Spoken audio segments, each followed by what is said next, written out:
Donc, à travers ces deux exemples, donc, on va aussi se poser la question des causes, se poser la question de nos solidarités.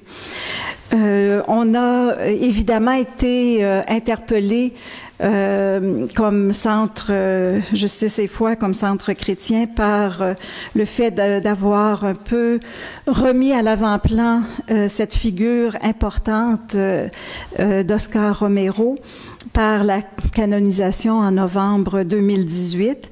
Mais pour nous, c'est un héritage qui nous poursuit, qui nous habite depuis très longtemps, et on trouvait que ça pouvait, dans la foulée des exemples que nous allons regarder ce soir, nous aider peut-être à aller puiser dans le parcours et dans les discours et dans la réflexion de Romero des éléments toujours pertinents pour aujourd'hui. Nous avons choisi le 12 mars à cause de Marie-Hélène, qui était disponible un mardi soir, mais ça tombe très bien le 12 mars parce que c'est le 12 mars 77 que le jésuite Rutilio Grande, avec deux autres de ses compagnons d'engagement, qui ont été fusillés par des membres de la garde nationale salvadorienne. Le père Rutilio était important dans la lutte, dans l'accompagnement de la lutte des paysans du Salvador. Il avait une compréhension de l'Évangile et de sa foi qui l'amenait à être très sensible à tout ce qui était les luttes de libération face aux injustices. Et il était un ami important d'Oscar Romero. Et c'est d'ailleurs un des événements qui aura bouleversé Oscar Romero et qui l'aura amené à changer lui-même profondément son orientation, sa mission pastorale et de s'engager auprès du peuple et des plus pauvres.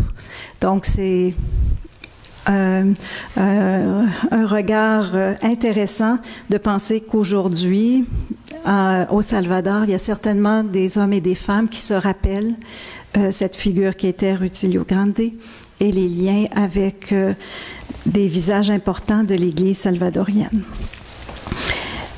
Donc, pour ceux et celles qui sont familiers à la formule, mais pour les autres, je le rappelle, notre panel, nos panélistes vont être contraints de se limiter à 20 minutes de présentation, tous les trois. Je vais essayer de leur donner la chance de rester dans leurs 20 minutes. Et on aura une pause ensuite, après les trois présentations, qui vont vous permettre d'échanger entre vous, d'échanger avec les panélistes aussi, d'aller vous procurer la documentation à la table du CEDAL ou à la table du Centre Justice et Foi, et nous reviendrons ensemble pour un temps d'échange. C'est toujours une dimension importante de nos soirées, d'aller plus loin, de pousser un peu plus la possibilité à nos conférenciers, conférencières de partager des éléments de réflexion qu'ils ont, mais aussi de vous entendre, parce que vous avez certainement des éléments à apporter. Donc, ce sera la soirée, c'est la soirée que nous vous proposons. Nous commençons avec Benoît comme première intervention, donc Benoît Descaries-Secours, qui est politologue, qui on avait mentionné, mais il a enseigné au département de criminologie de l'Université d'Ottawa, mais il est actuellement postdoctorant à l'Université de Montréal, au CREMIS, qui est le Centre de recherche de Montréal sur les inégalités sociales. Donc, Benoît s'est intéressé au Brésil pour son doctorat. Et vous allez voir dans la façon qu'il va aborder, traiter de la situation au Brésil, à quel point le sujet qu'il a abordé dans son doctorat continue à être fortement pertinent pour comprendre la réalité du Brésil, notamment à travers toute la question de la violence. Il est aussi membre du GRIPAL, un groupe de recherche sur les imaginaires politiques en Amérique latine. Alors, nous lui avons demandé de nous offrir quelques éléments de compréhension qui a amené l'élection de Bolsonaro, un régime plutôt de tendance fasciste, qui a des discours tout à fait à l'opposé de ce que nous avions comme gouvernement précédent au Brésil, anti-progressiste, anti-paysan, anti-autochtone, anti-écologiste, et qui nous inquiète un peu partout, mais qui est inquiétant aussi pour ce qui se passe en Amérique latine. Donc, je lui laisse son 20 minutes pour nous mettre plus de chair et plus d'éléments à notre compréhension. Alors, Benoît, merci d'avoir accepté. L'autre, juste passer trop proche, ça résonne. Oui, donc, est-ce qu'on m'entend bien? C'est difficile de mon point de vue ici de dire si ma voix résonne bien. Au fond, si jamais je ne parle pas assez dans le micro, faites-moi signe. Donc, d'abord, je tiens à remercier le Centre Justice et Foi de m'avoir invité aujourd'hui et ce soir pour vous parler sur le Brésil. Comme il a été dit en présentation, le gouvernement du nouveau président Bolsonaro au Brésil peut nous étonner dans le sens où il semble être vraiment en contradiction avec le gouvernement précédent qui était plutôt progressiste, le Parti des travailleurs qui était au pouvoir depuis 2003 avec les 2 mandats successifs de Lula et par la suite de 2011 à 2016 on avait la présidente Dilma, la dauphine de l'ancien président Lula qui était au pouvoir jusqu'à sa destitution en 2016. Donc, avant de faire mes présentations, de présenter certains éléments d'analyse qui nous permettent de comprendre d'où vient Bolsonaro, donc comment un gouvernement autant antidémocratique et autoritaire, aussi nostalgique de la dictature militaire. Hein, on se souvient qu'il y a eu une dictature militaire au Brésil de 64 à 85, une dictature très sanglante, comme au Chili, comme en Argentine.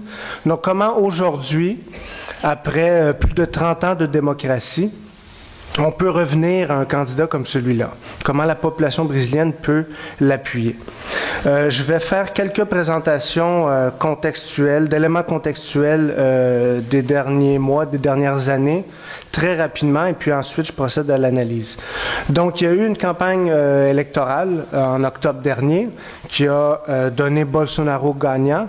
Bolsonaro, il faut le dire, a remporté une élection dans laquelle l'ancien président Lula était favori dans les sondages. Lula n'a pas pu se présenter aux élections à cause d'un processus judiciaire très controversé, donc je ne vais pas analyser aujourd'hui. On pourrait y revenir à la période de questions si vous voulez. Mais comme vous savez peut-être si vous avez suivi l'actualité, l'ancien président Lula qui avait un très fort taux de popularité malgré sa condamnation, donc il était condamné pour corruption avec des preuves évidemment très faibles et un processus judiciaire qui n'était pas très neutre, c'est-à-dire que le juge qui a mis Lula, donc le favori, en prison et qui a ouvert la voie, si on veut, à Bolsonaro, qui était le 2e favori dans les sondages, est aujourd'hui, a été récompensé par Bolsonaro et aujourd'hui ministre de la Justice. Donc on voit déjà qu'il y a un problème au niveau de la régularité démocratique des institutions au Brésil. Donc, c'est simplement pour rappeler ce contexte-là et puis il faut garder en tête que c'est pas si clair que ça que les Brésiliens, les Brésiliennes veulent un gouvernement fasciste. Hein, il y a eu 30% d'abstention ou de vote annulé et avec le candidat qui était le plus populaire en prison. Donc aujourd'hui, on se retrouve tout de même avec Bolsonaro à la présidence, qui a récolté 50% des voix au 2e tour, qui a assumé le pouvoir le 1er janvier dernier. L'élément principal de la présentation sur lequel je veux qu'on insiste, c'est que Bolsonaro n'est pas sorti de nulle part. Donc, il n'est pas sorti de nulle part. Il fait écho à des discours très autoritaires, très violents, très antidémocratiques, qui ont perduré au Brésil depuis la transition démocratique de 1985. Donc, c'est pas quelque chose de tout à fait inusité quand on connaît le Brésil. Deuxième élément, c'est pas non plus un simple Trump tropicale, comme on a pu lire parfois dans les journaux, hein, c'est-à-dire qu'il y a des éléments contextuels propres à la politique brésilienne qui font en sorte qu'un ancien militaire, comme Bolsonaro, puisse prendre le pouvoir.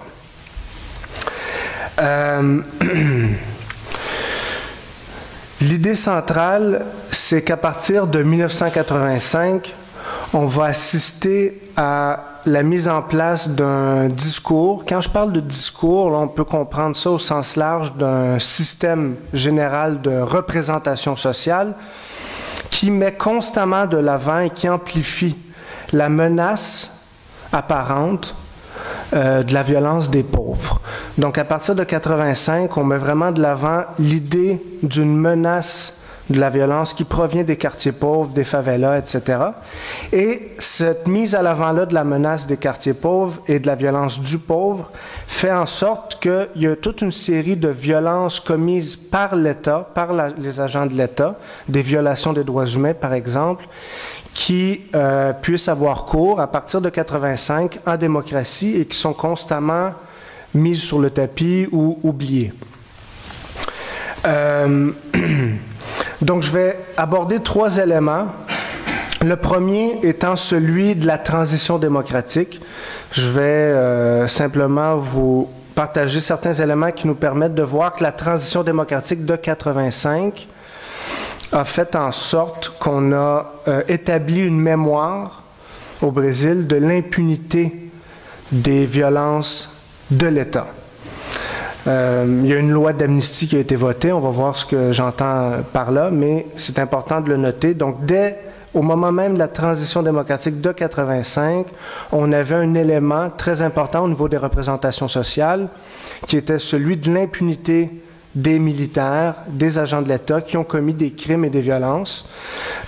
Donc, c'est une forme de légitimation, si on veut, de la violence étatique, qui aujourd'hui est dite de manière très décomplexée par Bolsonaro, hein, qui veut une police qui puisse tuer sans avoir les obstacles de la loi qui l'empêchent de faire ses actions. Donc, deuxième point que je vais aborder par la suite, c'est l'idée de la démocratie sécuritaire. C'est-à-dire qu'en 85, on a un type de démocratie qui est très particulier. C'est celui où tout d'un coup, on laisse de côté le régime militaire, on dit qu'on ouvre la voie à la démocratie, mais la violence augmente. Au Brésil, la violence augmente.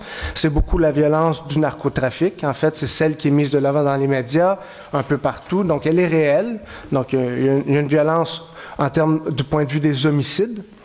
Mais il y a aussi la violence étatique, la violence de la police, qui augmente à ce moment-là et qui, comme je l'ai dit un peu plus tôt, est toujours oubliée.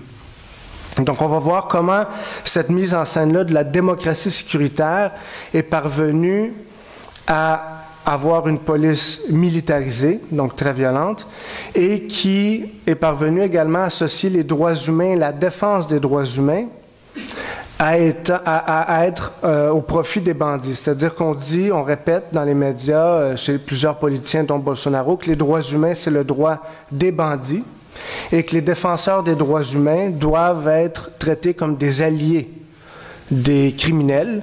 Donc, ce qui explique, en effet, qu'on puisse assassiner des gens comme la députée, des personnes comme la députée Marielle Franco le 14 mars dernier.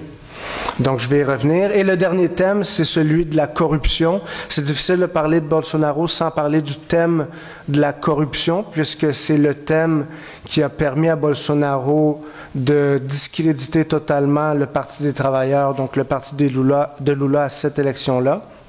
Et c'est un thème, en partie un thème bateau, c'est-à-dire que c'est un thème qui cache une réalité beaucoup plus violente. Donc, je vais en traiter dans quelques instants.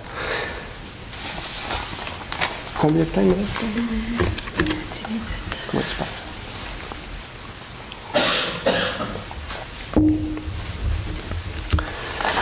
Donc, rapidement, le premier point, celui de la transition démocratique. Donc, c'est pour vous rappeler que la transition démocratique, comme la transition des différents régimes qu'on a eu, régime politique au Brésil au 20e siècle, c'est une transition qui a été pactisée. C'est-à-dire c'est un pacte entre différentes élites, donc les élites militaires et les élites économiques à l'époque, en 85, mais ce n'est pas une transition démocratique où le peuple a joué un rôle central.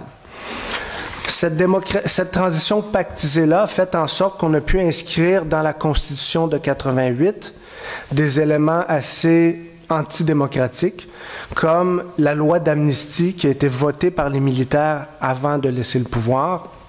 Donc, la loi d'amnistie du 28 août 1979 garantit l'impunité des militaires ayant commis des crimes durant la dictature de 1964 à 85, et elle est insérée dans la Constitution démocratique de 1988. Donc, quand je parle d'une transition pactisée, c'est devant une perte de légitimité du gouvernement militaire à cause de l'hyperinflation, à cause de raisons économiques et de diverses raisons. Les militaires eux-mêmes ont décidé de laisser le pouvoir, mais ont évidemment inséré dans la Constitution et dans les conditions de la transition démocratique certains garants qui faisaient en sorte que, ou bien ils préservaient une forme de pouvoir, comme sur l'institution policière, par exemple. On a encore une police militaire aujourd'hui au Brésil, et on se préservait des accusations éventuelles de crimes contre l'humanité avec cette loi d'amnistie-là. Donc, ce qui est important ici de noter, c'est qu'au point de vue, du point de vue de la population, cette transition démocratique-là insère une mémoire qui est celle de l'impunité de la violence étatique. Donc, ce qu'on se souvient surtout, c'est que les agents de l'État peuvent tuer, torturer, faire des coups d'État de manière impunément, sans devoir faire face à la loi. Donc ça, d'un point de vue, ça permet évidemment que perdurent en démocratie des discours qui légitimisent la violence policière contre les populations marginalisées, paupérisées, et que puisse être élu un candidat comme Bolsonaro, nostalgique du pouvoir de la dictature militaire. Donc, deuxième point, c'est celui des droits humains. Donc, en 1985, on a une transition démocratique, comme je l'ai dit, qui se fait dans un contexte particulier où on a une augmentation des violences liées au narcotrafic, des taux d'homicide, mais aussi une augmentation de la violence policière, une démocratie qui permet finalement une police militarisée qui garde en quelque sorte son mode d'opération hérité de la dictature, c'est-à-dire qu'il y a encore une idéologie au sein des corps policiers au Brésil qui perçoit le contrevenant, le délinquant, comme étant un ennemi, donc un ennemi interne à abattre, une menace à la sécurité nationale. Donc, à l'époque de la dictature militaire, cet ennemi-là, c'était le dissident politique. Mais tout d'un coup, en démocratie, donc on n'est plus censé avoir de police politique, non? Donc, tout d'un coup, en démocratie, cette figure-là du dissident politique est remplacée par la menace que représente le délinquant, le criminel, qui souvent est perçu comme étant le pauvre qui habite dans les quartiers paupérisés des grandes villes, dans les favelas. Donc, s'insère à partir de 85 et durant les années 90, une véritable guerre au narcotrafic, mais dont les victimes sont très peu les narcotrafiquants, mais la population pauvre en général. Il y a des occupations des forces armées, des occupations des favelas par les forces armées, qui permettent de se perpétrer en démocratie. Ce qui est particulier ici, qu'il faut noter, c'est que tout ça se joint à une perception des droits humains comme étant les droits des bandits. Donc, il y a vraiment une délégitimisation des luttes politiques qui peuvent avoir lieu dans les quartiers pauvres. Les défenseurs des droits humains sont constamment ou très fréquemment comparé à des alliés des criminels. On a l'impression que c'est à cause des droits humains que l'État brésilien ne parvient pas à punir les narcotrafiquants. Et finalement, on tient responsables les défenseurs des droits humains des violences qui sont commises. Je peux prendre ici, par exemple, simplement pour illustrer une citation d'un juge qui a décidé d'acquitter durant les années 90 un policier accusé de torture. Donc, il dit, le juge, « Ces supposés droits humains n'existent que pour protéger les criminels de la loi, lorsqu'en réalité, ils devraient exister pour protéger les citoyens honnêtes de l'action des bandits. » Donc, cette association-là, elle est très fréquente au Brésil. Elle peut expliquer, comme je l'ai dit un peu plus tôt, l'assassinat de dizaines de défenseurs des droits humains. Donc, le Brésil est un des pays où on assassine le plus de défenseurs de droits humains. En 2017, on compte 58 défenseurs des droits humains qui ont été assassinés dans la majorité des cas, par des escadrons de la mort, qui sont aussi hérités de l'époque de la dictature. Donc, ce sont souvent des policiers à la retraite ou des policiers hors fonction qui composent ces escadrons de la mort-là. Merci. Et finalement, je vais terminer sur le thème de la corruption. Donc, un troisième élément qui a permis l'élection de Bolsonaro, c'est un rejet catégorique pour le PT, qui a été vu comme étant le parti qui concentre toute la corruption du Brésil, alors que dans les faits, c'est faux. Le tiers des députés ont des accusations de corruption contre eux, peu importe le parti politique. Mais il y a un énoncé central durant les élections qui a ouvert la voie à Bolsonaro, c'est l'énoncé « tout sauf le PT ». Donc, tout sauf le Parti des travailleurs. Donc, c'est quelque chose qui peut étonner, puisque comment est-ce qu'on peut s'insurger de manière aussi forte contre la corruption d'un gouvernement ou la corruption potentielle du Parti des travailleurs, mais voter pour un candidat comme Bolsonaro qui est connu pour avoir multiplié les énoncés racistes, antidémocratiques, homophobes, qui a même menacé à l'exil ses opposants politiques, etc. Donc, il y a quelque chose d'assez étonnant ici. Donc, Bolsonaro qui se présente comme étant la personne qui a une éthique irréprochable, donc qui représente, qui va sauver la démocratie brésilienne finalement face au danger de la corruption et du communisme. Le communisme, entre guillemets, évidemment, représenté par le Parti des travailleurs, qui n'est pas communiste du tout. C'est que,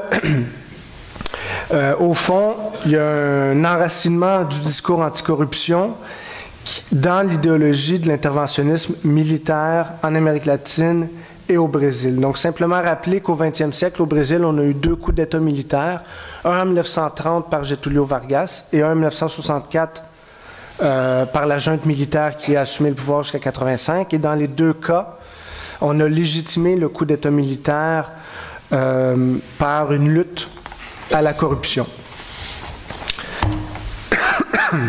Donc, le 5 avril 1964, 5 jours après le coup d'État militaire, par exemple, les journaux titraient, en fait, les journaux exhortaient, et je cite, « les militaires à ne pas déposer leurs armes avant que ne se taisent les voix de la corruption ».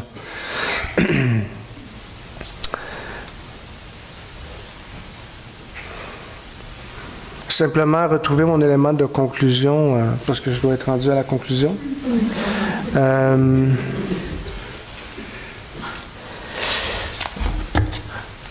Donc, derrière ce thème-là de la corruption, ce qui est important de souligner, je crois, c'est un autre thème qui est beaucoup plus riche pour comprendre ce qui se passe au Brésil. C'est celui de l'héritage de l'esclavagisme. Donc, le Brésil est le dernier pays des Amériques à avoir aboli officiellement l'esclavage. L'esclavagisme, évidemment, nécessite une importante capacité de déshumanisation de l'autre, une haine du pauvre. Et finalement, derrière le discours anticorruption de Bolsonaro qui condamne le Parti des travailleurs, ce qu'on retrouve réellement, c'est cette haine du pauvre-là qui est représentée par un parti aux allures beaucoup plus progressistes, donc qui a été évidemment critiqué pour diverses raisons, mais qui a quand même fait plus pour la réduction des inégalités sociales que d'autres partis. Donc, il y a toujours cette menace-là d'un parti qui serait trop proche des revendications populaires. Donc, il y a une véritable haine, si on veut, du pauvre qui se cache derrière le discours anticorruption de Bolsonaro. Je vais terminer là-dessus. Merci beaucoup.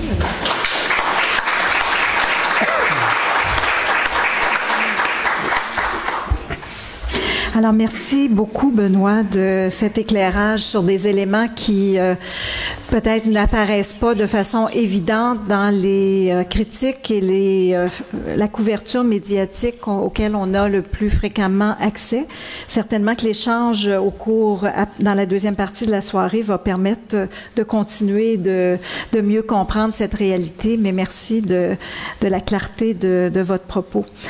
On poursuit avec Marie-Christine Doran, qui est professeure à l'École d'études politiques de l'Université d'Ottawa et qui est aussi chercheur au panel international sur la sortie de la violence. Donc, le thème de la violence qui est présent dans l'exposé de Benoît va résonner aussi dans la réalité que va nous présenter Marie-Christine au niveau de l'Amérique centrale. Et on a demandé à Marie-Christine de nous parler un peu des causes et des éléments qui sont sous-jacents à ce phénomène des caravanes des migrants. Comment mieux comprendre l'Amérique? C'est peut-être pas nécessaire d'éteindre autant la salle juste en avant. C'est un peu dérangeant quand on voit pas l'Assemblée, puis c'est pas nécessaire pour... Merci. Donc, de nous aider à comprendre ces mouvements de population aussi dans ce qu'elles expriment, dans ce qu'elles peuvent nous aider à comprendre sur la réalité de l'Amérique centrale. Donc, je laisse le 20 minutes à Marie-Christine qui va avoir quelques images qui vont accompagner sa présentation. Alors, est-ce que si nous restons, vous voyez quand même bien? On ne vous empêche pas de... C'est juste quelques images, effectivement. Donc, merci beaucoup pour la belle invitation.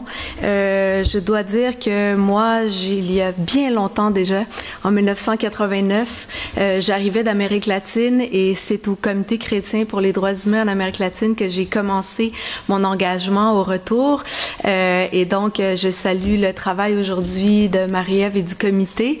Et c'était à l'occasion de l'assassinat de 6 jésuites, non pas ceux que vous avez nommés, mais d'autres. Donc, ça me fait vraiment plaisir de repenser à cet engagement avec vous. Et donc, justement, moi, en fait, je voulais vous parler, j'ai un peu élargi parce que le thème du prophétisme m'a beaucoup inspirée. Donc, je suis en fait une humble professeure de sciences politiques. Je suis certainement pas compétente pour vous parler du prophétisme comme d'autres dans la salle, mais je vois dans les travaux de terrain que j'ai la chance de faire, j'ai notamment une subvention du Conseil de recherche en sciences humaines du Canada pour travailler sur ce que Benoît a décrit en partie, la criminalisation de la lutte pour les droits en Amérique latine. Donc, comment les défenseurs des droits sont aujourd'hui vraiment ciblés et ça ouvre la porte à de nouvelles lois qui les empêchent de s'exprimer. Ils sont donc ensuite victimes de violences, dont tous ces assassinats politiques dont Benoît parlait. Et donc, à travers ça, ça me permet d'analyser en partie le phénomène de la caravane des migrants, mais aussi la force des luttes pour les droits et pour la démocratie et pour un nouveau modèle économique différent porté par les populations latino-américaines. Donc, je veux dépasser un peu l'Amérique centrale parce qu'en fait, j'ai la chance aussi de travailler sur la Colombie et le Chili. Donc, je vais vous apporter quelques petits exemples aussi mais il y a des migrations internes là aussi. Donc, ça pourrait être pertinent. Donc, la première chose que je voulais vous dire, c'est que j'ai eu la chance d'être au Mexique en octobre dernier lorsqu'on a eu la crise des migrants. Et qu'on a entendu les propos effrayants du président Trump qui accusait ces gens-là qui sont les plus victimes de violence, de pauvreté, de mauvais traitements, d'être des criminels dangereux qu'on devait repousser. Et donc, j'ai eu la chance de vivre de l'intérieur une sorte de transformation au moment où les migrants sont arrivés par Oaxaca, donc que vous connaissez pour plusieurs d'entre vous dans le sud-est du Mexique. Et donc, d'abord, leur courage immense que beaucoup de Mexicains saluaient à ce moment-là. Au moment où ils sont arrivés à Oaxaca, en fait, vous savez qu'il y a eu un immense tremblement de terre dans cet État du Mexique, qui est un des plus pauvres par ailleurs et un des plus autochtones et des plus en lutte contre les OGM aussi, il faut le dire, très très militant. Et donc les gens d'Oaxaca qui sont extrêmement pauvres ont été chercher les migrants pour les accueillir, pour leur offrir tout ce qu'ils avaient en fait. Et ça a été repris immédiatement dans les nouvelles au Mexique. On n'était pas encore sous le gouvernement donc de López Obrador qui avait été élu, mais comme vous savez au Mexique, il y a la transition éternelle. Ça prend 4 mois avant que le nouveau président rentre au pouvoir. Et on a vu donc les institutions n'étaient pas encore, sous la gouverne du gouvernement de López Obrador, mais tout de suite, cette attitude des gens de Oaxaca semble avoir eu une influence sur l'Institut national des migrations au Mexique, qui a affirmé publiquement qu'en fait, il fallait, oui, tous les Mexicains devaient les accueillir comme ils voudraient que eux, les Mexicains, soient accueillis aux États-Unis et que c'était vraiment la plus belle réponse que l'on pouvait faire à la haine véhiculée par Trump. Donc, j'ai été très frappée par cette progression, donc, et vous savez aussi que l'Église catholique mexicaine, mais aussi américaine, a été très, très, très présente pour, disons, accompagner, aider, accueillir et protéger à la frontière les migrants. Donc, ça, c'est aussi extrêmement important. Il y a eu beaucoup d'activités à ce niveau-là. Mais donc, ce qui nous amène aujourd'hui, c'est de comprendre pourquoi ces gens-là ont ce désir et ce courage immense de braver la haine, en fait, qui vient du Nord envers eux, et de dire la vérité sur les conditions de vie qu'ils subissent. Et donc, par rapport à ça, il est important, vous le savez peut-être, mais je vous le rappelle, de comprendre que l'Amérique latine est le continent le plus violent du monde en termes de taux d'homicide. Et je dois rajouter, malheureusement, je viens de donner une entrevue à Radio-Canada à l'occasion du 8 mars, c'est aussi le continent où le plus de femmes sont tuées dans le monde en situation d'absence de guerre. Donc, on a 9 femmes qui sont tuées chaque jour parce que ce sont des femmes. Donc, les chiffres du féminicide sont accablants. On peut voir sur la carte très rapidement, donc les zones rouges foncées, c'est les zones où il y a le plus de violence. Toute l'Amérique centrale est concernée, donc bien sûr le Honduras, d'où venaient beaucoup des gens qui construisaient... Oh, excusez-moi, c'est en anglais, pardon, je suis prof à Ottawa, des fois on fait des switches dans les 2 langues, mais donc simplement l'impunité pour ces homicides continue d'être une cause prévalente de la suite des droits humains dans le monde. Donc, ce qui est important pour nous, pour comprendre ce qui se passe en Amérique latine et les raisons, les motivations des migrants, c'est que souvent on passe... on a terminé l'époque des dictatures. Je pense que l'exposé de Benoît était extrêmement intéressant pour nous montrer combien il y a encore aujourd'hui des enclaves, des mentalités autoritaires en Amérique latine, mais de manière générale, on voit l'Amérique latine, moi je me fais appeler pour parler du narcotrafic, est-ce que c'est sécuritaire d'aller en vacances à Cancun, des trucs du genre, donc j'essaie de subvertir ça quand les médias me posent des questions comme ça, mais ce qui est certain, c'est qu'on parle de l'Amérique latine souvent comme un continent de violence privée, dominé par le trafic de drogue, et qui semble comporter ce qu'on appelle des failed states, donc des États vraiment faibles, là, qui sont pris, là, les pauvres petits États, dans les mains des narcotrafiquants. Donc, cette image, d'ailleurs, reflète ça. Vous avez donc un très méchant narcotrafiquant. C'est pas pour dire qu'ils sont pas méchants, ils le sont.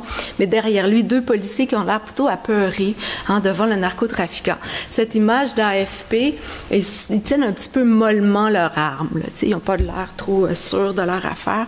Et ça, c'est une image fausse, puisque à l'occasion de la lutte contre le narcotrafic, plusieurs d'entre vous le savez déjà, on a vu dans l'ensemble des pays, dont le Honduras et le Guatemala et toute l'Amérique centrale, des mandats nouveaux et élargis pour les forces armées qui parfois n'ont même plus à répondre en fait à des commandements, mais peuvent prendre des initiatives, ce qui donne des opportunités de corruption.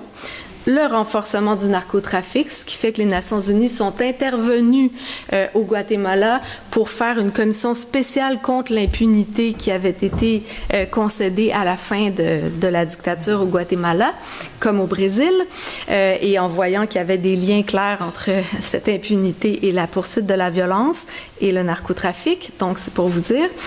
Mais donc, cette situation-là, ce qui nous intéresse aujourd'hui, parce que je pense que c'est un des vecteurs qui explique l'arrivée, le désespoir et, si vous voulez, la motivation des gens à s'enfuir, c'est que les forces de l'ordre, sous prétexte de lutter contre la délinquance ou le narcotrafic, en fait, éliminent des citoyens, des avocats, des journalistes, des gens qui sont engagés dans la lutte, qui s'opposent ou qui dénoncent la corruption à un premier niveau. Il y a aussi, puis je vais aller très vite là-dessus, donc, vous savez, donc vous avez ce personnage avec la magnifique chemise qui est le narcotrafiquant El Chapo, qui finalement a été condamné aux États-Unis, mais qui expliquait lors de son arrestation, en fait, que même si lui se faisait arrêter, ça n'allait pas mettre fin à ce qu'il appelle le narco-gâteau ou el narco-pastel au Mexique. Pourquoi? Qu'est-ce que c'est le narco-pastel? Donc, je vous explique parce que tout ça est très important pour comprendre la décision de partir des migrants, justement. Donc, les narcotrafiquants ont de l'argent sale à laver. On se trouve donc des méga-projets à développer rapidement, en alliance avec des entreprises nationales ou internationales, des complexes touristiques, des compagnies, des mines à ciel ouvert interdites, soit dit en passant, mais il y en a, une trolley. Donc, pour pouvoir faire ça, eh bien, on rentre avec les responsabilités législatives parce que, si vous voulez, il faut des gens qui vont passer des lois complaisantes aux compagnies et aussi des lois qui s'opposent aux manifestations. Là, vous tombez dans mon sujet d'étude. Donc, ceci va main dans la main. À la fois, on favorise le décloisonnement de différentes législations sur le respect de l'environnement et autres, mais aussi, de plus en plus, en Amérique latine, au Brésil, c'est en train de se faire de manière presque jour à jour, mais dans plusieurs autres pays aussi. Donc, on a des lois contre les manifestations qui sont de plus en plus sévères. Et donc, ceci renforcé au fait que, sous prétexte de faire la lutte contre le narcotrafic, plusieurs pays, dont le Mexique, le Honduras et le Guatemala, ont concédé l'impunité aux forces armées et aux forces policières lorsque ces dernières commettent des violations des droits humains dans l'exercice de leurs fonctions, supposément pour lutter contre le narcotrafic. Donc, vous voyez, c'est l'équation parfaite pour que les populations qui protestent, en fait, contre soit la corruption, soit l'accaparation des territoires, la pollution, la dégradation de l'environnement, sont terrorisées par ces lois, par les forces policières et par les narcos. Donc, vraiment une situation extrêmement préoccupante, ce qui fait que c'est les chiffres de 2014. Là, il y a les chiffres du Venezuela qui viennent s'ajouter. Le Venezuela a une situation très particulière dont vous allez reparler bientôt. Et donc, mais on va rester sur l'ensemble de l'Amérique latine. En 2014, c'est resté plus ou moins cette proportion-là. Donc, on a quand même 8 millions de déplacés internes, si on inclut le Mexique, dans des pays qui ne sont pas en conflit. Donc, ici, sur cette photo que j'aime beaucoup, quelles sont les choses les plus importantes que ces paysans mexicains apportent en partant de chez eux? Des petits-enfants, mais aussi des livres. Donc, la jeune fille, avec son châle, elle apporte ses livres, c'est son bien le plus précieux. Je trouvais que pour le 8 mars, c'était une bonne image. Donc, simplement pour nous rappeler, ça, ici, j'ai des chiffres sur le Mexique, mais la situation est tout aussi accablante, ou presque plus, en fait, au Honduras. On a une augmentation de 300% des victimes civiles qui sont des défenseurs des droits depuis 2012 et on a aussi donc des enquêtes indépendantes qui montrent par exemple sur un échantillonnage de 249 cas que près de 60% des défenseurs des droits humains qui ont été tués à ce moment-là portent des traces d'armes d'agents étatiques. Évidemment, la police mexicaine ou hondurienne va vous dire que ces armes-là ont été volées par les narcotrafiquants, mais on peut peut-être en douter. Donc, ce phénomène-là, simplement pour, je vous disais tantôt, combien de temps il me reste, juste pour voir? 5, vous ne m'avez pas prévenu, ça c'est méchant. Il vous reste 6 minutes. OK, 6 minutes. Bon, donc, dans cette situation-là, donc tout ça pour brosser un portrait, en fait, où les populations ont très peu de recours parce qu'elles sont dans une situation où il y a des nouvelles lois qui attaquent la liberté d'expression et d'association. Donc, même le fait de se réunir, plusieurs d'entre vous connaissent bien cette situation, je le vois, et je suis contente qu'on soit en pays de connaissance. Donc, ça devient illégal, en fait, à obtenir de l'information. Quand j'étais au Mexique, justement, il y avait El Padre Martín, que vous connaissez peut-être, qui est une figure très importante de la lutte, qui a été battu et torturé pendant 3 semaines il y a 3 ans pour avoir organisé une réunion d'information pour ses paroissiens au sujet d'un possible projet minier. Donc, c'est des situations absolument incroyables qui touchent vraiment tout le monde, facilitent de graves violations des droits humains. Et donc, par rapport au Honduras, il y a quelque chose qui se rajoute. Vous savez qu'en 2009, il y a eu un coup d'État au Honduras qui n'a jamais été, disons, dénoncé par le Canada ni les États-Unis. Et ce coup d'État-là a permis de mettre en place un nouveau code minier qui est toujours en vigueur, avec l'aide du Canada d'ailleurs, je dois le dire vraiment malheureusement, et qui donne priorité aux compagnies pour l'accès à l'eau avant les collectivités humaines. Ce qui fait que on se trouve dans une situation absurde, mais aussi ici, vous avez donc tous les compagnons de Berta Cáceres, que vous connaissez sûrement, qui est une leader de la nation Lenca, qui a été assassinée justement il y a 3 ans, il y a quelques jours.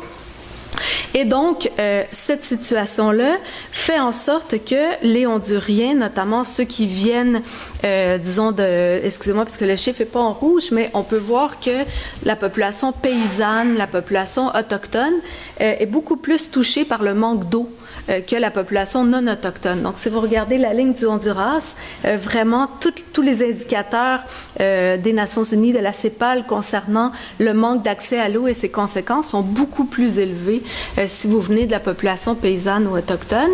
Et donc, ça, vous le savez déjà. Donc, ce qui m'apparaissait un signe d'espoir dans tout ça, c'est que les groupes ciblés par la criminalisation forment des alliances actuellement en Amérique latine pour défendre en commun leurs droits démocratiques, leurs droits à protester, à être représentés, à faire des manifestations, à tenir des réunions d'information. Et les peuples autochtones et afro-descendants, qui sont les plus déjà touchés par la violence structurelle, font souvent figure de leaders aux côtés d'autres groupes. Au-delà donc de leur lutte contre des conflits, par exemple, miniers, extractifs, ils veulent être des leaders de la défense des droits et de la démocratie, ce qui ferait le contrepoids au discours dont Benoît nous parlait sur, en fait, vraiment la délégitimation des droits humains. On a ici des populations qui essayent, au péril de leur vie, il faut bien le dire, mais au contraire, relégitimer les droits humains, ce qui donc me semble très, très important. Donc, bon, ça, c'est mes marottes à moi, trouver comment ils le font. Ils veulent s'engager. Il me reste 2 minutes. 2 minutes, OK, parfait. Donc, ici, simplement, vous connaissez sûrement l'imaginaire autochtone du buen vivir avec des variantes en Amérique centrale et au Mexique aussi. Et les afro-descendants ont également leur version en Colombie du buen vivir. Donc, qui, à travers, disons, ils ont choisi de lutter pour les droits humains et la démocratie. Ce n'est pas moi qui vous l'affirme d'ailleurs. C'est vraiment une hypothèse que j'ai testée en voyant la réaction des gouvernements à des manifestations démocratiques vraiment banales, tu sais, qui n'a aucune raison, sauf si on est opposé à l'idée de démocratie en soi, de réprimer. Et en faisant des entrevues, en fait, je fais des récits de vie et les gens me parlent de démocratie, me parlent de pourquoi la démocratie, pour eux, est un vecteur important qui met justement sur le même pied d'égalité la nature, les droits de la nature et les droits humains. Donc, il y a des innovations très fortes dans cette conception-là. Et donc, je finis avec cette citation que j'ai recueillie lors d'un travail de terrain dans le nord du Chili. Donc, vous connaissez peut-être le cas de Pascualama, où la compagnie canadienne Barry Gold a essayé pendant longtemps de faire fondre un glacier millénaire.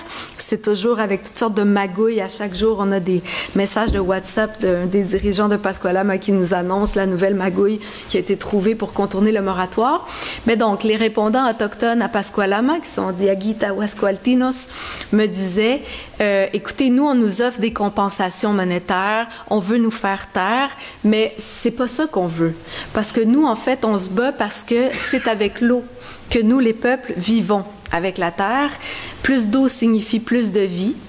Nous ne gagnons rien à être les maîtres du désert, donc soit à posséder des terres, si il n'y a pas d'eau. C'est comme un corps sans son sang. Donc, finissant en disant tout est connecté, la terre est connectée à son eau pour donner la vie. Alors, tant qu'il n'y aura pas de respect de ça, on baissera pas les bras.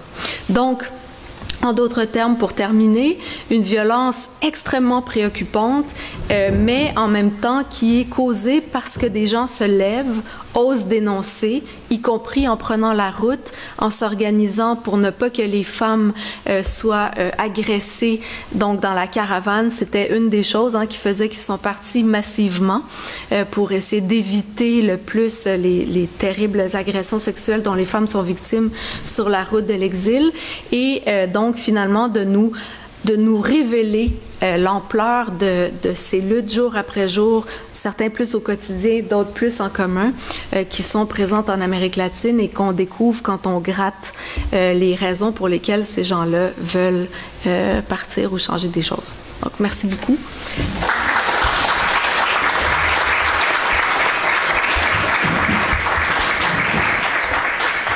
Alors, merci Marie-Christine de si bien continuer en mettant peut-être davantage notre regard en lien avec ce que les populations elles-mêmes nous révèlent et non seulement de leur réalité violente et terrible, mais aussi par leur courage de ce qui doit animer notre solidarité.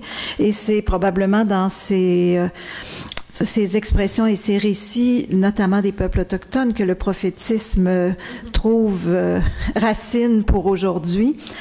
Alors, ça fait bien le lien avec la présentation qui s'en vient de Yves Carrier, qui est... Yves Carrier est théologien. Il est auteur d'un livre sur Monseigneur Oscar Romero, Histoire d'un peuple, destinée d'un homme, notamment. Il a aussi, comme nos autres panélistes, contribué à plusieurs autres écrits. Il est connu dans les milieux chrétiens comme coordonnateur du CAPMO, du Carrefour de pastoral en milieu ouvrier de Québec. On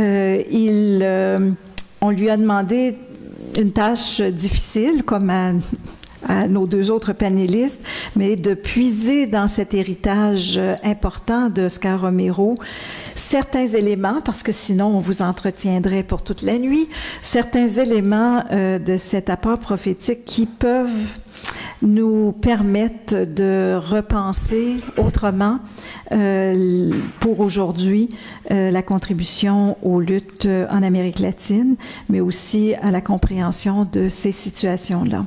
Certainement que dans l'échange, s'il n'y a pas le temps de le faire aussi, ce sera l'occasion de voir comment les églises jouent un rôle aussi en Amérique latine aujourd'hui.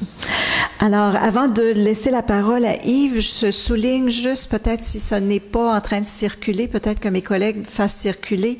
On a l'habitude de demander les signatures, oui, ça s'en vient, les courriels des gens qui ne sont pas sur nos listes d'envoi. Alors, ne vous étonnez pas, ça va circuler d'ici à la pause. On vous invite, si vous n'êtes pas sur nos listes d'envoi, de le faire. Donc, je reviens à Yves, 20 minutes, avec le micro le plus proche, en l'allumant, en pesant sur le petit bouton. Allô? Ouh, ça va? C'est mieux. Trop loin, trop proche? Alors, 20 minutes pour toi aussi, oui, maximum. Merci. Oui. Alors, pourquoi Monseigneur Romero? Bon, à part que j'ai passé 5 ans de ma vie à l'étudier, j'ai fait ma thèse de doctorat sur lui, puis mon mémoire de maîtrise. J'ai été là-bas sur le terrain une année. Fondamentalement parce que... pourquoi il ne meurt pas? C'est pas juste parce que l'Église catholique l'a canonisé, mais fondamentalement, c'est parce que lui a combattu le fascisme, qu'à l'époque s'appelait la doctrine de sécurité nationale. Puis ça donne que ce que je pensais jamais voir de mon vivant, je pensais que le dragon s'était retiré dans sa grotte pour toujours avec les élections des gouvernements progressistes dans les années 2000 au Brésil et partout en Équateur. Oui, ok, plus loin, ça va. Merci. Alors, donc, le retour du fascisme dans les Amériques et même aux États-Unis. Je ne pensais pas voir ça, mais oui, ça revient. C'est à la mode. Coudonc. Alors, une citation de Frei Betto, un intellectuel brésilien, qui constatait, il dit, le problème, dans le fond, c'est que les intellectuels ont des concepts. Ils s'expriment par des concepts pour définir la réalité. Mais les gens ordinaires, ils ont des histoires, eux autres. C'est des histoires. Alors, c'est cet angle-là que j'ai décidé de prendre, que j'avais jamais pris. Donc, si je me pète la gueule, excusez. Donc, c'est la narrativité, hein, ou en narratividad en espagnol. C'est bien à la mode, c'est un concept qu'on entend tout le temps quand on suit les conférences sur l'Amérique latine. Puis on parle beaucoup de l'hégémonie du discours. Donc, le Venezuela étant l'exemple le plus facile à reconnaître, c'est que les grands médias le disent, ils le répètent ad nauseam. Alors, la répétition d'un mensonge devient une vérité. Il faut aller lire M. Goebbels pour ça. Monsieur, donc, version narrative de la réalité à l'époque de Monseigneur Romero. Rutilio Grande. Hey, j'avais oublié que c'était sa fête aujourd'hui. Merci. Salut Rutilio, dans une maison jésuite en plus. Dans les 4 formes de narrativité présentes au Salvador à l'époque de Monseigneur Romero, c'est ça que j'ai décidé de vous montrer. Alors, la première narrativité, c'est Rutilio Grande, suite à Vatican II, puis à Medellín, tout ça. Il va partir des communautés de base au Salvador. Parce qu'il est allé en Équateur, il a vu Monseigneur Proagno, puis ça, c'est la Bible latino-américaine. Donc, ça, c'est la première narrativité, on peut dire, qui est présente en 1977, des années 72, 75, 80, qui commence au Salvador. Puis, ce qui est intéressant dans cette narrativité-là, c'est une prise de parole des plus humbles sur leur réalité, puis une appropriation de la foi. On quitte un modèle fataliste où si ça va mal, c'est parce que tu vas avoir ta récompense après la mort. C'est la volonté divine que tu sois pauvre et que tout aille mal dans ta vie.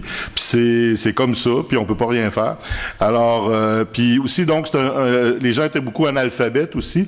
Puis les indices de pauvreté étaient vraiment morbides, c'est-à-dire des taux d'analphabétisme effarants et un enfant sur 2 se rendait pas à 5 ans au Salvador. Donc, des gens qui avaient aucune sécurité, qui étaient des migrants saisonniers, qui allaient d'une récolte à l'autre sur des terres qui n'étaient pas à eux, évidemment. Alors, Rutilio Grande va partir les premières communautés de base dans la région d'Aguilares. Puis là, il va se mettre à l'écoute. Puis dans le fond, c'est ça le début de la théologie de la libération, c'est que les théologiens ont été voir les personnes pauvres et leur ont partager l'Évangile avec eux pendant des mois, des années, et c'est là que la lumière s'est allumée dans leur tête. C'est-à-dire que les idées qu'ils ont conceptualisées, les grands intellectuels, ça venait du peuple.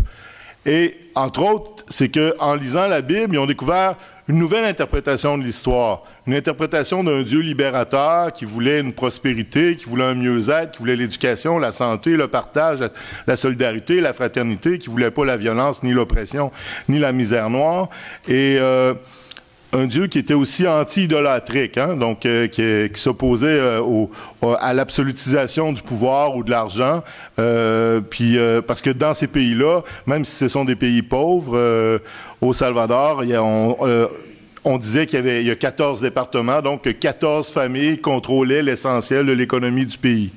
Puis elles contrôlaient avec un droit de vie ou de mort sur les gens, avec un régime militaire qui renforçait leur pouvoir. Puis évidemment, dès qu'il y avait un début d'organisation paysanne ou étudiant ou syndicale, ben c'était réprimé. Mais c'est ça qui est intéressant, c'est que les communautés de base vont se répandre à une vitesse folle dans ces années 70-là au Salvador, avant que la répression s'abatte sur eux.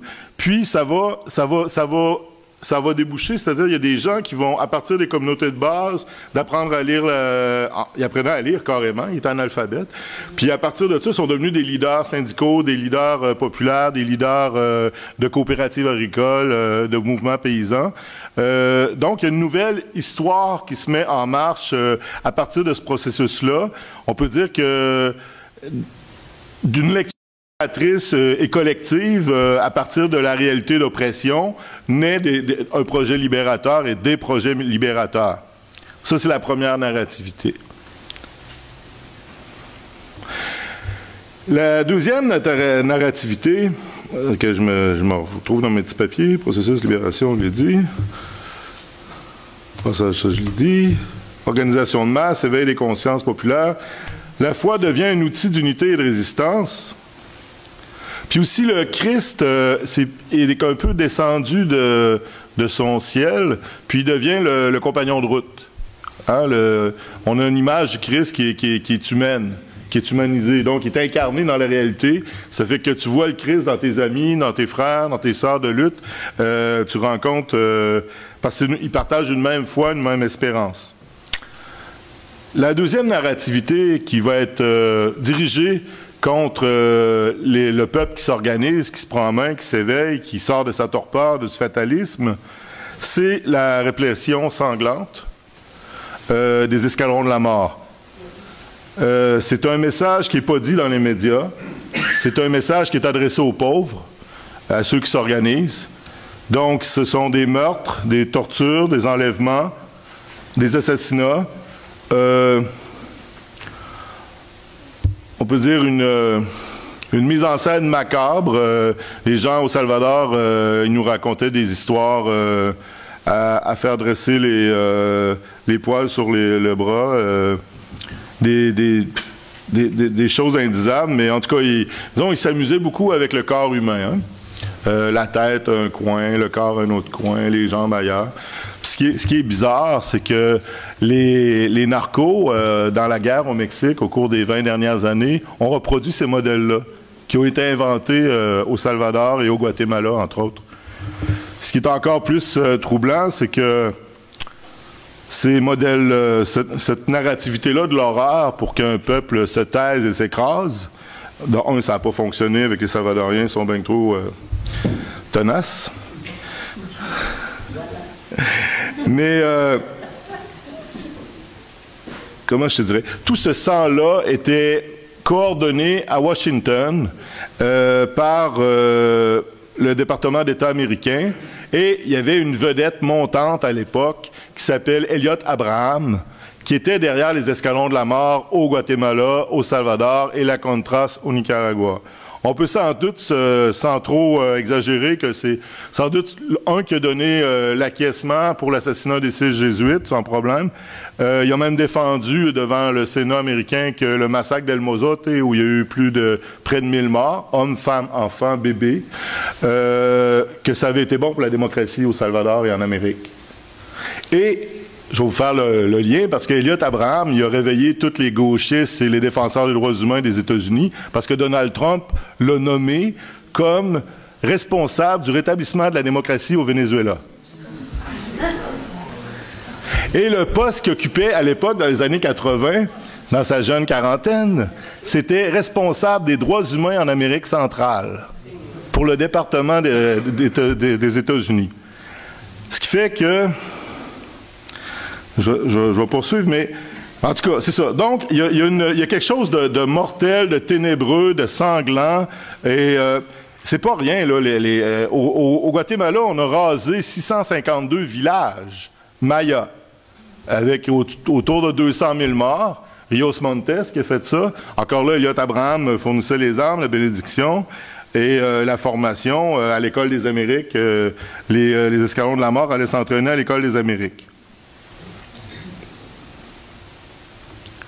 Alors, il y a eu une persécution qui s'est abattue contre les communautés de base, les organisations populaires, les syndicats, les mouvements paysans, les associations étudiantes, tellement que Romero en est venu à parler de peuple crucifié. La troisième narrativité, le troisième niveau d'interprétation qui se passe au Salvador à l'époque, c'est les médias. Là, j'en ai déduit que les pauvres n'avaient pas de télévision dans les années 70 au Salvador. Il n'y avait pas d'électricité ni l'eau courante, fait qu'ils ne devaient pas avoir de télévision. Ensuite, il y avait 35% d'analphabètes dans la population salvadorienne. J'en ai déduit que chez les pauvres, ça devait être beaucoup plus. Donc, ils ne lisaient pas les journaux. Alors, il restait la radio.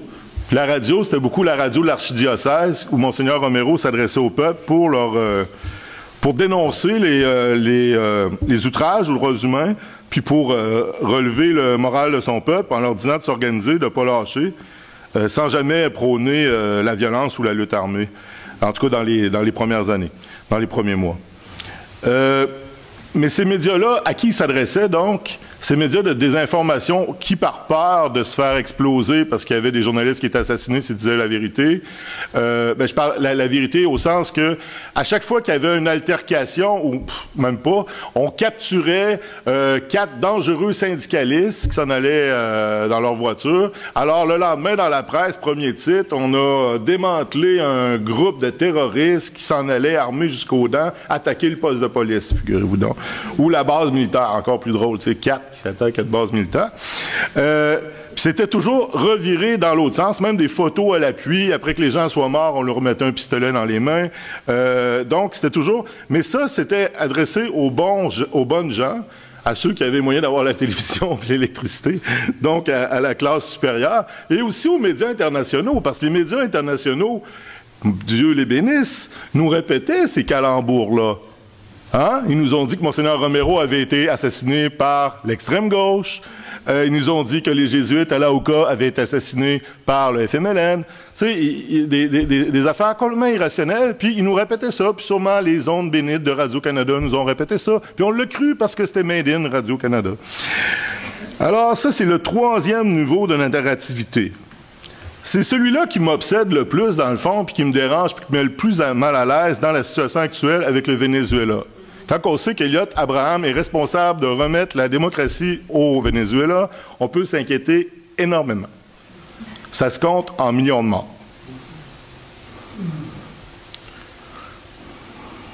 Alors, la diffamation, le caractère univoque de l'information internationale, ici, c'est pas si pire. Quand ça reste à l'interne, je ne tirerai pas le bébé avec l'eau du bain, mais dès que ça devient international, on n'a pas d'argent pour envoyer un correspondant, il ne parle pas espagnol, on va traduire ce qui se passe à New York, ça va être bon. Ou à Paris, qui a traduit ce qui vient de Madrid, puis Madrid a traduit ce qui vient des grands journaux sud-américains. La plupart sont possédés par des groupes, des milliardaires, hein, c'est les milliardaires qui possèdent les grands groupes de presse, et franchement, leur discours est assez unilatéral, dans un seul sens. On défend le capitalisme, on défend le néolibéralisme, on défend les institutions qui maintiennent le monde, les pauvres, à leur place. Puis, sans être raciste envers moi-même, c'est beaucoup des Blancs, finalement, au bout du compte. Hein? C'est comme si la décolonisation de l'Amérique latine... Au contraire de l'Afrique, quand il y a eu une décolonisation, ils ont renvoyé les expatriés européens qui vivaient en Afrique, mais en Amérique latine, ils les ont gardés. Ça n'était peut-être pas une bonne idée. J'exagère, mais bon.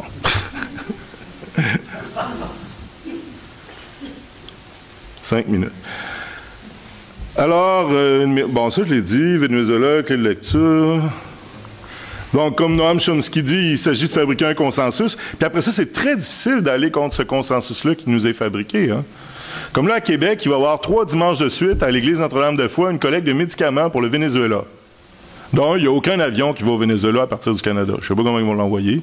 De 2, on ne peut pas envoyer des médicaments de prescription. C'est juste des aspirines et des plasters. Là. Ce qui se vend, c'est les tablettes. Puis ça, ils en ont là-bas. Ce qui leur manque, c'est des affaires pointues. Alors, puis un coup qu'on est rentré là-dedans, ben là, on ne peut pas s'opposer à ça. Bon. Puis là, Romero arrive, c'est le 4e niveau d'interprétation. Lui, devant la propagande de peur, il va vouloir relever son peuple, puis il va leur dire que ben c'est ancré dans la foi. C'est ça, si tu n'as pas la foi, puis tu essaies de comprendre ce que dit Romero, oui, tu vas comprendre des partis, mais il y a des partis que c'est complètement extravagant parce que il dit que c'est pas grave, même si on meurt, Dieu va régler ça après. Que la lutte est juste, puis faut pas l'abandonner, puis que les tyrans puis les assassins auront leur justice tôt ou tard. D'ailleurs, j'ai un problème avec le pape François. Il a décidé qu'il fermait l'enfer. Moi, je suis complètement bouleversé. J'avais mis plein de monde là. Je suis pas d'accord. Pinochet, videz-la. Qu'est-ce qu'on va faire avec eux autres?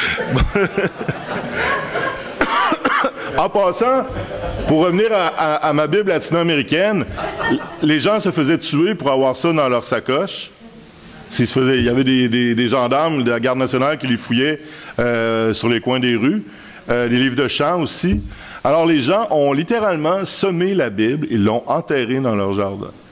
C'est quand même fou quand tu y penses. Puis ils ont vécu vraiment une église des catacombes.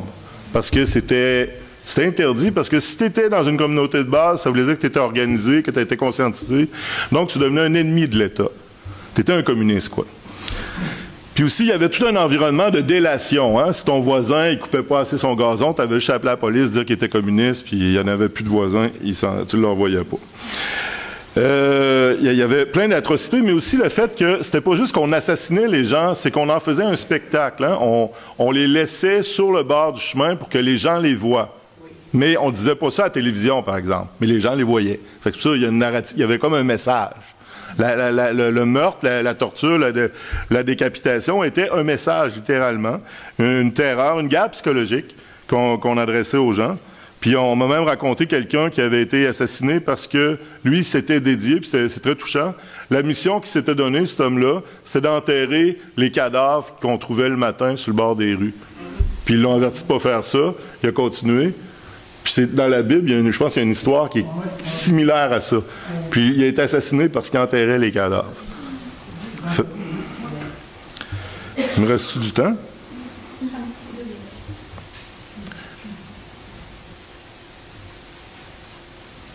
Bon, bref, sur l'idolâtrie, je trouvais que, dans le fond, puis là, on le voit avec les intérêts pétroliers ou les intérêts même politiques, il y a une espèce d'aveuglement et aveugle et sourd, même, on pourrait dire, à l'urgence du changement qu'il faut faire. Faut se virer de bord en tant que société, en tant qu'économie, en tant que processus de développement, de consommation. Faut changer faut mettre les valeurs à la bonne place. Faut agir, les politiciens et la population agir selon des principes. Les principes des valeurs, c'est pas des décorations que tu mets dans ton arbre de Noël. C'est censé fonder ta vie, puis ton identité, puis te structurer. Alors, puis donc, l'idolâtrie, pour moi, c'est un peu comme ils ont séquestré l'histoire. Ils ont dit non, l'histoire, ça s'arrête ici, puis ici, on empile de l'argent, puis on empile de l'argent, puis on empile de l'argent, puis on empile de l'argent, puis c'est ça l'histoire. Puis vous autres, fermez vos gueules, il n'y en a pas d'autre histoire. Mais là-dedans, au Salvador, à une époque, il y a des gens qui ont trouvé qu'il y avait un autre chemin pour faire une autre histoire.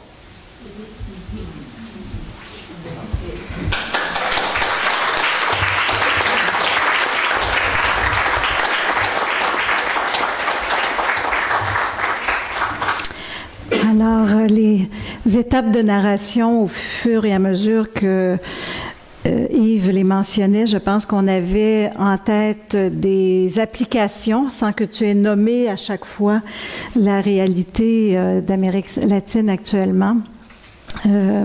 On voit bien des tentatives de se redonner des espaces chez les gens pour être capable de résister, de comprendre leur réalité. Le rôle des médias, tu es plus revenu, mais on le voit à l'œuvre. Le Brésil en est probablement un des exemples à quel point les médias ont joué un rôle majeur dans la narration qui a amené à l'arrivée de Bolsonaro. Et la difficulté, mais en même temps l'injonction qui est constante de changer un modèle économique. Et c'est ce que Marie-Christine évoquait sans être rentrée longuement dans cet élément de revendication des populations qui est à la fois lié à des luttes de droits humains, mais qui est aussi une forme de résistance et de contestation d'un modèle économique qui ne peut pas tenir la route, qui fait partie du problème que vivent les populations. Alors, je vous remercie beaucoup, tous les trois, de nous avoir donné beaucoup d'éléments à poursuivre dans notre échange. Vous avez été très attentifs. Je vous demande quelques minutes pour vous...